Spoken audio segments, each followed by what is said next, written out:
Salut à tous! Alors cette semaine on va s'occuper du local technique qui se trouve juste derrière moi. On va s'occuper de la VMC, de la partie électrique, de la partie plomberie et ranger un peu tout le bazar qu'il y a derrière. On y va, c'est parti! Bon, pour faire le petit point sur la VMC double flux, on a installé hors caméra les deux boîtiers qui se trouvent là. Ce sont des distributeurs, c'est-à-dire que l'air arrive par cette grosse gaine et ensuite elle est distribuée dans toute la maison avec toutes les gaines vertes qui se trouvent là, ici et là. Et il y en aura encore d'autres à mettre. Donc l'objectif, voilà, c'est ça, c'est-à-dire que l'air rentre de ce côté-là et il est distribué par toutes ces sorties qui se trouvent là, là et sur le côté ici. On a déjà installé deux là pour vous montrer. Donc l'objectif, ça va être de continuer à faire ça. On va mettre des coudes et on va brancher tout ça sur les boîtiers. Petit point sur la partie électricité. Là, tous les câbles arrivent par ici, donc ils arrivent d'en haut et d'en bas. Il y a du travail. Avant ça, on va devoir faire la cloison qui se trouve juste derrière moi, ce qui permettra de faire l'emplacement là où il y aura tout le compteur électrique avec les disjoncteurs. Ça va être ici. Donc on s'attaque à la cloison et ensuite on pourra commencer à placer le compteur électrique et tout ce qui va avec, et ça c'est vraiment cool. Bon, là on s'était servi de cet espace là pour stocker tout ce qui est vêtements et pas mal d'autres choses. Donc là ça va être enlever tout ça pour qu'on puisse continuer toute la plomberie de la maison. Et il y a du boulot. On va débarrasser tout ça et ensuite on continue la plomberie.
Bon, petit point du local technique, on a bien avancé. Ce qu'on a fait, c'est ici, la plomberie a été faite, donc toutes les arrivées sont reliées et sont accessibles ici, et surtout, il n'y a pas de fuite, et ça c'est cool. On a aussi fait la VMC double flux qui se trouve là, mais ça, on va y revenir tout à l'heure pour vous expliquer un peu plus en détail. On a aussi fait la sortie des eaux de l'étage, c'est des eaux usées. Donc là il y a les toilettes et il y a le deuxième tuyau, c'est le tuyau qui est relié à la fosse septique. C'est au niveau de l'air, pour qu'il y ait de l'air, parce qu'il faut absolument de l'air sur une fosse septique qui soit sur la toiture, hein, ça évite les odeurs. Ensuite, ce qu'il nous restera à faire, c'est toute la partie électrique, mais pour ça il faudra plaquer ce mur là avant. Mais là, ce qu'on va s'attaquer à faire en priorité, ça va être d'isoler ce mur là. On a déjà posé les rails, il nous reste à isoler, et ensuite on va pouvoir plaquer, et on pourra plaquer ce mur là. Donc ça va être cool, on pourra s'attaquer à l'électricité, mais ça on y reviendra tout à l'heure. Donc là on s'attaque à ça, c'est parti! Allez, on va faire un petit point sur la VMC double flux. Ici, vous voyez, on a deux gaines isolées en aluminium, et celle-ci, ça permet d'envoyer de l'air sur celle-là dans ce boîtier-là qui sera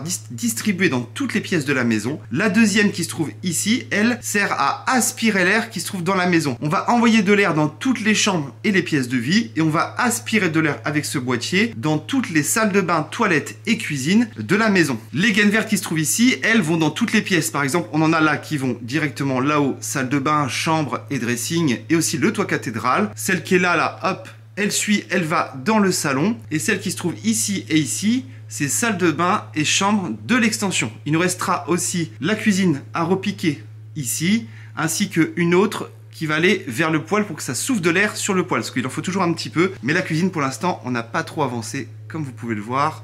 On a encore du boulot. Petite astuce aussi, les gaines qui se trouvent ici, les vertes là, elles font à peu près 90 au niveau de la largeur et ça rentre parfaitement dans les tuyaux PVC et ça permet quand même de gagner beaucoup de place. Je sais pas si vous voyez bien, mais on a gagné beaucoup de place avec cette astuce. Alors nous on a mis du scotch en plus, mais il y a un joint à l'intérieur. En fait la gaine ici on met un joint ici et on le rend dedans et le joint fait l'étanchéité. Mais vraiment pour pas que ça bouge, on a mis ça parce que de base, ce sont ces systèmes là qu'il y a ici qu'on vient clipser avec ça. Il y a un joint aussi à l'intérieur, mais le problème de ça c'est que vous voyez, ça prend énormément d'ampleur et vu que les tuyaux ils sont quand même assez rigides, on peut pas les tourner comme on veut, on pourrait pas faire un angle à 90. Il existe aussi des angles à 90, mais là on a du 90, on a des angles à 22 degrés, on a du 45 degrés un peu plus haut. Il en fallait beaucoup et pour les économies, ça fonctionne très bien. Donc là on continue, on va pouvoir s'attaquer aux deux gaines qui nous restent et ce sera tout bon.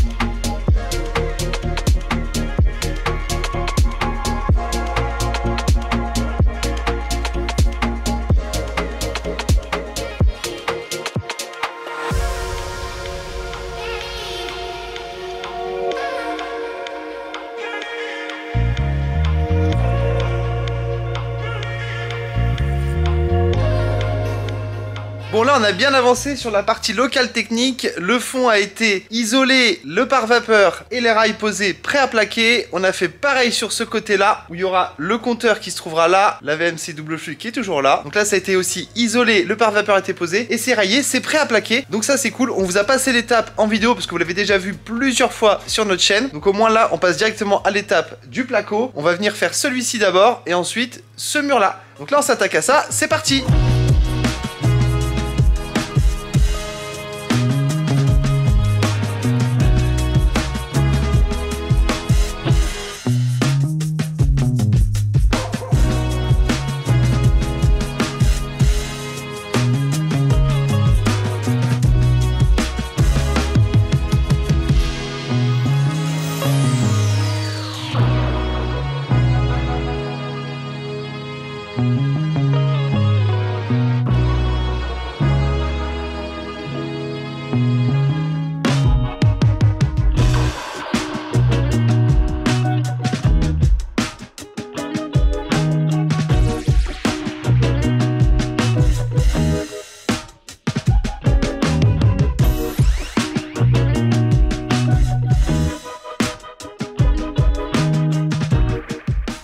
Là on est dans le local technique, donc on a fini de tout plaquer. Sur cette partie là on va pas cacher, comme ça sera plus facile pour entretenir toute la partie VMC. Et comme c'est un local technique on ne verra pas. Et vous allez voir jusqu'en haut là on n'a pas plaqué puisqu'il y aura le plafond. Donc on a raillé à hauteur de plafond. Pour l'instant on s'attaque maintenant à la cloison. Donc on a mis tous nos montants, on va pouvoir plaquer, isoler et puis finir cette cloison. Tout fait.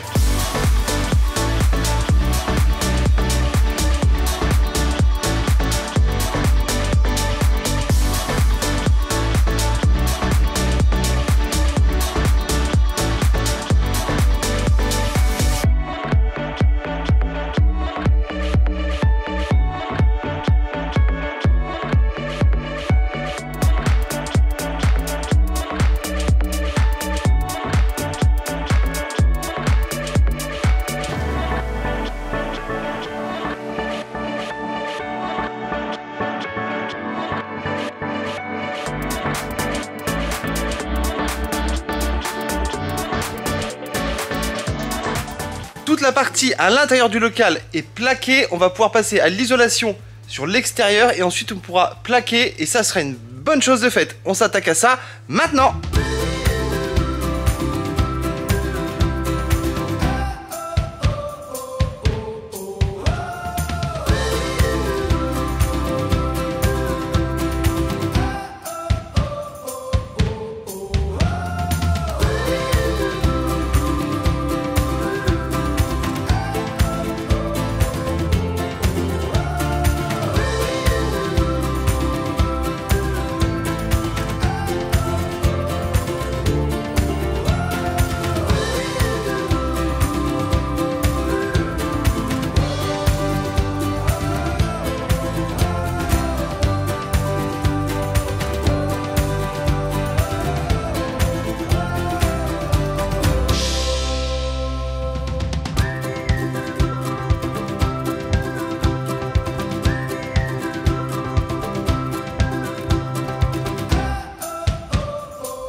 on a fini ce côté-là de la cloison du local technique. Donc on a plaqué et isolé avec nos chutes d'isolant à l'intérieur.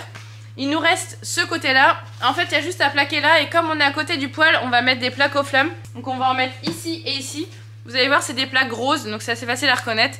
Et c'est pour éviter tous les risques d'incendie. Donc on s'attaque à ça tout de suite.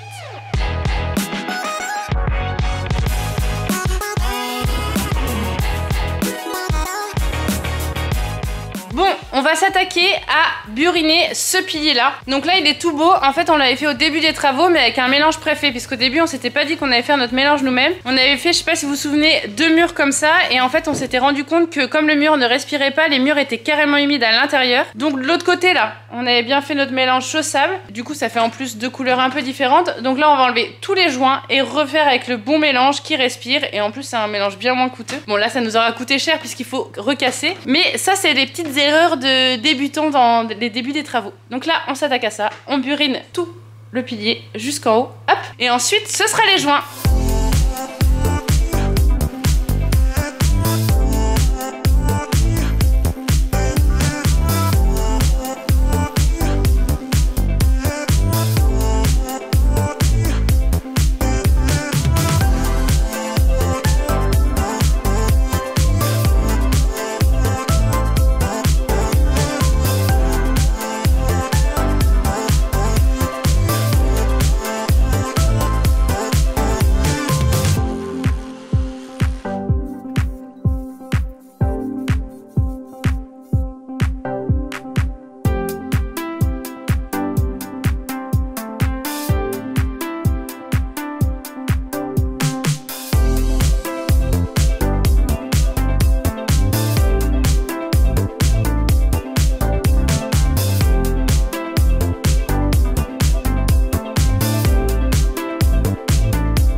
Maintenant que le pilier il est complètement déjointé, on peut le rejointer du coup avec notre mélange. Donc pour vous rappeler, notre mélange c'est 3 doses de sable de Bayeux. Le sable de Bayeux vous le trouvez pas partout en France, nous c'est parce que c'est une carrière par chez nous. Mais c'est un sable vraiment jaune. Et on met une dose de chaux coloré numéro 23 de la marque Saint-Astier. Mais pareil, en fonction de la couleur de vos joints, vous choisissez la chaux colorée que vous voulez. Là en gros, le pilier va rester apparent parce que comme il est épais, du coup on n'a pas trop de déperdition de chaleur parce que c'est vraiment très épais. Par contre là on rejointe le bas du mur, mais ce mur là juste derrière le poêle, lui on va l'isoler. Donc une fois que tout sera sec et tout. Mais voilà, là on a hâte de vous montrer le avant-après. En vrai c'est trop joli, une fois que c'est tout bien jointé, c'est vraiment une pépite. Allez, au boulot.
technique est fini. Franchement, c'est une très bonne chose de fait parce qu'on y a passé énormément de temps. Pour la partie VMC double flux, ça c'est entièrement fini. La partie électrique, il nous manque plus que le tableau électrique à installer. Et pour la partie eau, on a juste le ballon d'eau chaude à installer, donc ce qui n'est pas grand chose par rapport à l'ampleur des travaux avant. Là, sur la prochaine vidéo, on va s'attaquer à plaquer toute la partie cuisine, donc la pièce juste à côté. Les pièces vont prendre forme, c'est vraiment une trop bonne chose. Et on a encore plein de belles choses à vous montrer. En tout cas, si vous avez aimé la vidéo, n'hésitez pas à mettre un petit like et à commenter puisqu'on adore lire tous vos commentaires. Allez, ciao!